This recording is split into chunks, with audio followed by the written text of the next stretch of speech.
bundan hali ko'plab Abduqodir Husanov, Eldor Shomurodov, Jaloliddin Masharipov singari yaxshi futbolistlar yetishib chiqadi. Faqatgina e'tibor va harakat kerak bo'ladi. Hozirgi sizlarga ko'rsatadigan yoshlarimizda harakat bor, ammo ularda imkon sal yetishmovchiligi bor. Assalomu alaykum. Men Xo'jaobod tumani 29-umumta'lim maktabi Chaqiriq qadar boshlang'ich harbiy tayyorgarchilik darsida o'qituvchilik lavozimida ishlayman. Biz mana shu maktabimiz qoshida qizlardan futbol klubi krujok tashkil qilingan. Muntazam ravishda 5 yil davomida shu qizlarni tayyorlab kelyapman. Hamda mana shu kunga qadar bo'lib o'tgan musobaqalar jarayonida o'tgan yil bo'lib o'tgan U14 musobaqalarda qizlarimiz respublika miqyosida qatnashib, faxrli 5-o'rinni olib kelishdi. Hozirgi kunda yaqinda bo'lib o'tgan futsalda bo'lib o'tgan Andijon viloyati musobaqasida 12 yoshgacha, 14 yoshgacha, 17 yoshgacha bo'lgan barcha musobaqalarda g'olib bo'ldik. Bizning eng yomon tarafi maktabimiz shunaqa sharoitcha og'irroq. Mana umumiy fonda ko'rilganda stadionlarimiz bilan yozda o'yinlarga talabga javob berish qiyin. Nihoyatda mashq jarayonida, ular shug'ullanish jarayonida qiyinchiliklar to'g'ri keladi. Bu qizlarimiz hozirgi kunga kelib Andijonni faxri bo'lib, Andijonni sha'nini himoya qilishda o'zini bor kuch mahoratlarini ishga solib, shu qizlarimiz yaqinda bo'lib o'tadigan respublika musobaqalarida g'olib va sovrindorlar o'rnini olishga barcha kuch bilimlarimiz bilan harakat qilamiz. Bu yerda asosiy muammo qizlarning murabbiyi Aslibek akaning professional murabbiylik litsenziyasi yo'qligida edi. Ammo Bekzodbek Karimov shaxsan o'zi tashrif buyurdi va muammoni joyida hal qildi. Bularning barini esa keyingi kadrlarda ko'rishingiz mumkin. Biz 5 yildan beri shu futbol tayyorgarligiga qatnashamiz. Biz futsalda kecha kuni yutdik. Biz kelajakda shu O'zbekistonni, Andijon shaharlarini sha'nini himoya qilmoqchimiz.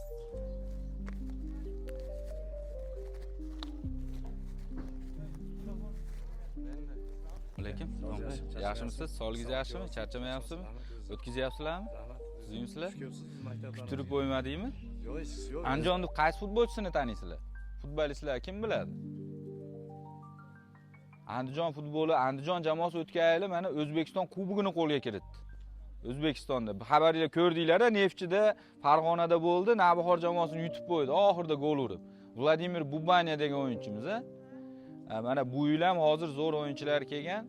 Andijon o'yiniga agar boraman desanglar, domla, bitta sektordan alohida bilet qilib beraman. Men o'zim tashkil qilib beraman shuni. Olib boringlar, boraman degan ko'rmoqchi bo'lganlarga sizlarga bepul bitta sektorni beramiz. Kirib ko'ringlar. Musobaqalar bo'lsa, endi arzimagan narsalar oldik, bu arzimagan narsa, lekin eng asosiysi sportda, futbolda hech qachon to'xtamaylar. Stadionimiz qayerda? Orqada stadion. Orqada ham hozir mendan keyin bitta ko'ramiz. Stadionda nima muammolar bor? Stadion yoz talablarga javob bermaydi. Aha. Ha, hozir bitta ko'ramiz, qo'limdan kelsa nimadir qilib yordam beramiz u yerga. Sizlardan menga mana futbolchi bo'lganman, men ham O'zbekiston chempioniman. Yoshlar o'rtasida terma jamoalarda o'ynaganman, Andijonda o'ynaganman. Hozirgi kunda viloyat futbol federatsiyasiga rahbarlik qilib, shu viloyatda futbolga javobgar shaxsman. Ismim Bekzod, familiyam Karimov. Kimda qanaqa savol bo'lsa aytinglar, yordam bo'lsa aytinglar. Kimda savollar bor? Hijolat bo'lmanglar, bu uyatadigan narsa yo'q bu yerda. Bolalarda ham yo'qmi? Sen mana shu bolada borga o'xshayapsiz-da, cho'ta g'alati qilib. Baratarda. Darvozabonmisan? Darvozabon nima muammo, nima sharoit kerak, nima yordam kerak yo bir savolga javob kerak? Bitta bola bor. Aha. 2008. Qo'shiq ko'rish kerak. Qani 2008? Ismi nima? Bilol. Biloldin? Kelinchi? Chempionatlar ham yo'q. Hammasi o'ynayapti. Kecha kuni mana Biloldin, bunday turingchi. Voy, mendan ham uzun ekan, malades. Qayerda? Himoyachimi? Hujumchimi? Markaziy hujumchi. Shunga o'xshagan bolalar kerak. Haqiqiy bo'yi bor mana, jaydari. Hozirgi kunda O'zbekistonda o'zi hujumchilar muammosi bor. Endi Eldor Shomurodov bor, Igor Sergeyev bor, lekin ularga izdosh yangi yosh hujumchilarimiz kerak. Shuning uchun ismingiz? Biloldin qaysi jamoada shug'ullanasiz hozir? Qaysi murabbiyda shug'ullanasiz? Bosimda shug'ullanasiz. 2008 bo'lsa 17 ga kiribsiz. 17 ga kirgan bo'lsangiz, uje sizga U16, U18 jamoalarda o'ynaydigan payt kelibdi. Qaysi jamoaga ko'rikka jo'natish uchun yordam beraylik? Ayting o'zingiz. Andijon bosh jamoamiz sizni hozirgi kunda birinchi o'rinda U16 yo U19 jamoamiz bor. Shu yerga ko'rikka borasizlar. Orif Mamadkazin degan trener bor. U19 jamoasida. Bo'stonda shug'ullanishadi, yaqin. Imkoniyat bormi borishga? Men hozir sizni mana tadbirdan keyin gaplashib beraman. Orif akaga borasiz, bir mumkin 15 kun mashg'ulotida qatnaysiz, o'sha jamoada yurasiz. Agar men Orif akadan kunlik so'rayman, o'yinlarga ham qo'yadi. O'sha yerda sal adaptatsiyadan o'tib oling. Chunki ular bilan ham kirishib ketish. U19 da o'zingizni ko'rsatdingiz, to'g'ridan-to'g'ri o'rinbosarlarga o'tadi. U U19 ga degani Andijon jamoasiga degani. U19 da zaявка bo'lib, bosh komandada sostavda tushish imkoniyati bor. Hozir shunaqa talabnoma. Kelishdingmi? Yana nima menga yo'q? Bo'ldi. Kelishdiki, "Omma sizni ashada kutaman. Qo'llar ham baquvvat ekan, o'zi ham baquvvat bola.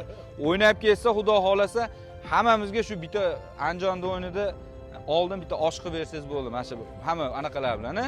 Muxlislar. Tabriklayman. Yana kimda savol bor? Shu o'rinda bizga homiy bo'lgan insonlarni aytib o'tishim kerak. O'zbekiston milliy terma jamoasining hozirgi kundagi bosh murabbiysi Timur aka Kapadze va Andijon futbol klubining nomi sir tutilishini xohlagan bir futbolchi. Yoshlar bilan suhbat davomida ularni taqdirlash marosimi ham bo'lib o'tdi. Biz tomonidan olib kelingan formalar hamda Andijon futbol assotsiatsiyasi ajratgan to'plar ularga sovg'a qilindi. Ha, bular kichkina sovg'a bo'lishi mumkin, lekin ularning yuziga tabassum ulashganimiz va xursandchilikka sherik bo'lganimiz aniq. 5 yildan beri o'zi chiqib o'qituvchisi, jismoniy tarbiya emas. 5 yildan beri qizlar shu yerda shug'ullantiradi. Hozir domlaga litsenziya muammo bo'lyapti. Boshqa joyga borsa, Qanaqa litsenziya? Moliya, trinnerlik. Siz hozir sizni ma'lumotingizni oling. Oliy ma'lumot. Yurisprudensiya akademiyani bitirganman. Faqat yo'nalish jismoniy tarbiya bo'lmagani uchun. Men o'zim 12 ta bolani oliy ta'lim muassasasiga olib keldim mana. Litsenziyangiz yo'q hozir? Yo'q. Sardor, yozib oling, ismi, familiyangiz? Oqbo'tayev Asilbek. Oqbo'tayev Asilbek aka Bulovoshida ayol o'zi Xo'jobod tumanlik, hozir Bulovoshidagi 29-umumta'lim maktabida men o'zim hozir tadbirga keldim. Shuncha qizlarni, yoshlarni tarbiyalayapti, futbolga olib chiqyapti, musobaqalarga boryapti, Andijonkani o'yinlariga ham borar ekan, doktor sifatida zaявка qilgan ekanda, lekin o'zi murabbiy, litsenziyasi yo'q. Bizi rahbarimiz ham, hukumat rahbarlari ham, futboldagi rahbarlar ham shunaqa insonlarni o'qitish kerak, shunaqa odamlarga yordam berish kerak deyapti. Shuning uchun litsenziyaga mana shu yaqin kunlarda qayerda bo'lsa ham, Andijonda bo'ladimi, yaqin joyda bo'ladiganiga hamma to'lovlarni meni oyligimdan ushlab qolasizlar. Shu oyligim hisobidan shu akaga bitta litsenziya qilib beramiz. Hech qanaqa pul to'lab so'ramaysizlar. Bular sharoitini ko'ryapman. Bu yerdagi futbol o'tayotgani, bu yerdagi bolalarni shug'ullantirayotganiga bularga rahmat aytishimiz kerak. Arif Ismoilovich, hozir bitta zo'r futbolchi, hujumchi topib qo'ydim. Sizga o'zim seleksiya qilyapman. Bu yerda mana o'zi ham eshityapti. Ismi Biloldin, familiyasi Turkiboyev. O'zi mana shu Xo'jobod sport maktabida shug'ullanar ekan, bo'yi 182 yo 83. 2008-yil. Xullas 17 ga kiradi, 17 ga kirdi. Он хороший, men o'zi ham yonimda turibdi, baquvvat, нападающий, хороший, у него ноги кривые, как у нас. Ну, как футболист, да, он видно, что он футболист. Shuning uchun Arif Ismoilov sizni tavsiya qildim. Shu bolani o'zingiz ko'ring, kelib uchraydi. Men Begzod aka ko'rishgan bolaman deb sizni o'zingizga uchraydi. Soat 1 da bolalar o'smirlar futbol maktabi Bo'stonga keladi. Shu ikkita masalada Arif Ismoilovich menga anaqa qilmanglar, podvayt qilmanglar. Men ularga va'da berib kelyapman. Mana o'qishini men to'lab beraman. Ukamizni men o'zim futbolchi sifatida ko'ryapman. Я бы не сказал бы вам. Он хороший. Хорошо, спасибо, Arif Ismoilov. Bu boraverasiz, nima yordam kerak bo'lsa bor. Faqat o'zingizda hamma narsa. Biz aytib qo'yishimiz mumkin, yo'lashimiz mumkin, yordam, lekin mehnat, harakat o'ynash sizda. Kuchingiz bilan harakat qiling, qo'rqmang hech qachon. Xato qilishdan qo'rqmang. Yiqilmangiz, yuravering, oldiga qarab yuravering. Alloh taolo o'zi qo'llaydi.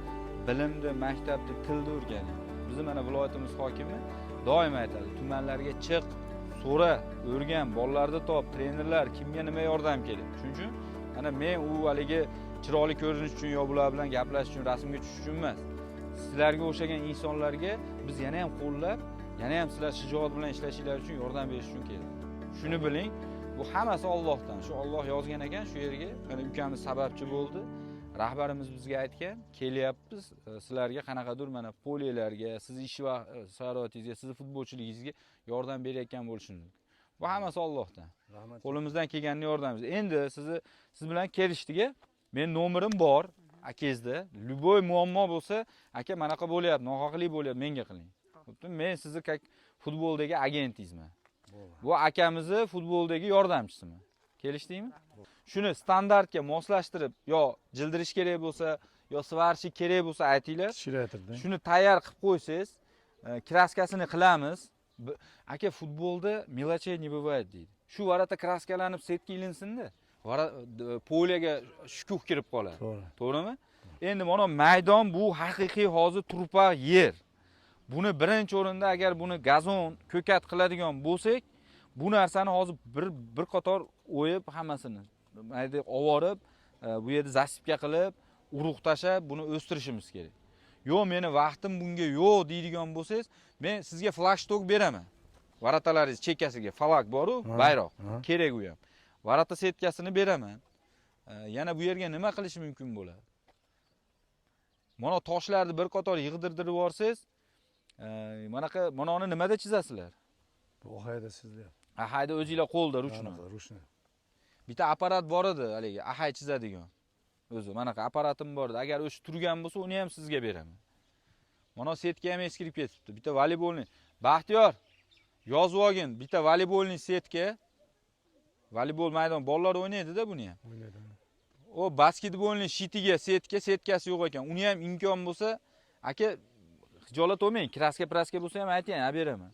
Ularni bitta kraskalatib qo'ysak, turba bilan onansini. U ham bolalar uchun bir boshqachada. Qani manaqa turgani qanaqa? Kraska bo'lib chiroyli turgan. O'sha maktab ma'muriyatiga aytamiz, bu qila olmaydigan bo'lsa, men o'zim olib kelib beraman kraska. Qildiramiz. Setkani yozib olgin, basketbol setka, voleybolni setka, futbolni setka, futbolni anaqa. Bayroq to'rtta. Yana nima yordam? Siz ishlasangiz bo'ldi. Aka, anaqa kerak emas. Nima deydi haligi rahmat, boshqa demang. Biz birinchi o'rinda hammamiz mana shu Andijonda, O'zbekistonda farzandimiz. Shu futbolda ishlayotgan mutaxassis sifatida shu narsalarni qilib bera olmasak, bizni viloyat rahbari o'zi mana shunaqa joylarga chiqaradi, qil deydi. Lekin meni mana Salohiddin sababchi, endi hammasi Allohdan. Salohiddin sababchi shu yerga kelib siz bilan uchrashdik. Litsenziyangizga yordam beraman. Faqat ishdan to'xtamang. Qizlarni tarbiyalashda, bolalarni tarbiyalashda, nohaqlik qilishda chekka chiqing. To'g'ri bo'ling. Men unaqa qilasiz demayapman. Demoqchiman, har doim haq bo'lsangiz, mana Alloh taolo bizga o'xshagan odamlar ro'para qilaveradi. To'g'ri. Chunki siz to'g'ri mehnat qilganligingiz uchun biz kelyapmiz-da, sizga qilib beryapmiz. Sekin o'sha bolalaringizga yordam kerak bo'lsa ayting. Sizga trener sohasida nimadir yordam kerak bo'lsa ayting. Bolalaringizga ancha-muncha inventarda yordam beramiz. Faqat siz mana shu yerdagi aholini, mana shu yerdagi bolalarni kompyuterdan, yomon yo'ldan, yomon joylardan saqlab, shu sportga jalb qilib, shu bolalar to'g'ri yo'lga boshlasangiz, o'zi bu katta biz uchun yutuq. Biz qo'llab-quvvatlayveramiz, siz natija qilavering. Natijaning orqasida eng asosiysi qizlarni yaxshi tarbiyaga, yaxshi mashg'ulot o'rgatib, qizlarimiz 3-4 tasi bo'lsa ham Andijonga jamoasiga chiqib qolsa, bu bizning yutug'imiz. Noto'g'ri yo'ldan saqlash kerak. Har xil begona joylarga ketib qolishdan, yomon ishlardan saqlash kerak. Bolalarimiz hozirgi kunda eng yomon narsa telefon balosi. Shundan qutqarishimiz kerak, kompyuter balosidan. Bizi davrimizda telefon bo'lmagan, shuning uchun yong'oq o'ynaganmiz, ko'chada o'ynaganmiz, to'g'risi to'p o'ynaganmiz, haligi tosh o'ynaganmiz, iloji boricha soyda cho'milganmiz. Chunki o'yinimiz bo'lmagan manaqa telefon yo'q. Bu telefon balosi hammani buzyapti-da, hozir ichida har bitta bir bola PUBG, bir bola deganlar chiqib shuni o'ynab buzilyapti-da bolalar. Ijtimoiy tarmoqda har xil yomon narsalarni ko'ryapti. Siz mashg'ulotdan keyin gaplashing ular bilan, suhbat qiling. Ancha-muncha doskapga beraman aka, yozadigan. sizga unga ham qilib beramiz. Keyin biror kun yaxshi anaqa bo'lsa bitta proyektor qilib beramiz. Mana proyektorda Andijonda o'yinlarini, qaysidir hozir proyektorlar bor internetli. Shunday Wi-Fi ga ulaysiz, O'zbekiston terma jamoasini o'yinini, misol mana shu xalq bilan, mahalla bilan mana shu yerda ko'ringlar. Zato har xil joylarga kirib ketmaydi. To'g'ri aytasiz, to'g'ri. Qilib beramiz shuni ham sizga. Siz ishlayvering, mana Salohiddin bor ekan, biz kelib yordam beraveramiz. Kelishdingmi? Rahmat katta. Yaxshi kunda ko'rishaylik. Meni nomerimni ham yozib oling. Bo'ldi. Salohiddin ovul. Salohiddinda bor. Nima masala bo'lsa, Bezodbek desangiz, Obeddan keyin mana ajoyib shug'ullantiraman. salqinda harakat qilib bolalar uchun. Live arzuvda birinchi soniya o'z nihoyasiga yetdi. O'ylaymizki, yaxshi natijalarni qila oldik. Bekzodbek Karimovga juda ham katta rahmatimizni aytamiz. Biz o'ylamagan narsalar bo'lib ketdi. O'sha murabbiy, o'sha qizlarning murabbiyini litsenziya yo'qotadigan bo'lishdi. Keyingi yilga B litsenziyani. Tasavvur qilyapsizlarmi? O'sha vitse-prezidentni o'zini oyligidan o'qitadigan bo'lyapti. Stadionda juda ham katta o'zgarishlar bo'lib ketadigan bo'lyapti. Shu varataga setkalar qo'yiladi, bo'yaladi, qizlarga umuman boshqacha e'tibor bo'ladi buni bu yog'iga, xudo xolisa. Shunaqa savobli ishga hissa qo'shganimizdan juda ham xursandmiz va bizga o'sha homiylik qilgan, hamkorlik qilgan barchaga rahmat. Bizni qo'llab-quvvatlagan va bizga hamkorlik qilgan Andijon futbol assotsiatsiyasiga rahmat. O'zi ular bunaqa be'tibor bo'lishmaydi, hech qachon o'z mas'uliyatini sezishadi. Shu formalarni olishimizga, sumkalarni olishimizga asosiy homiylikni Timur aka Kapadze qildi. O'ylaymizki, milliy terma jamoamiz ham bu yil jahon chempionatiga chiqadi. Boramiz, qo'llab-quvvatlaymiz, xudo xolisa. Timur aka, xudo xolisa ko'rdingiz videoda qayerga ketganligini ko'rdingiz. Juda ham bir savobli ishga hissa qo'shganlarga rahmat. Va Andijonda bir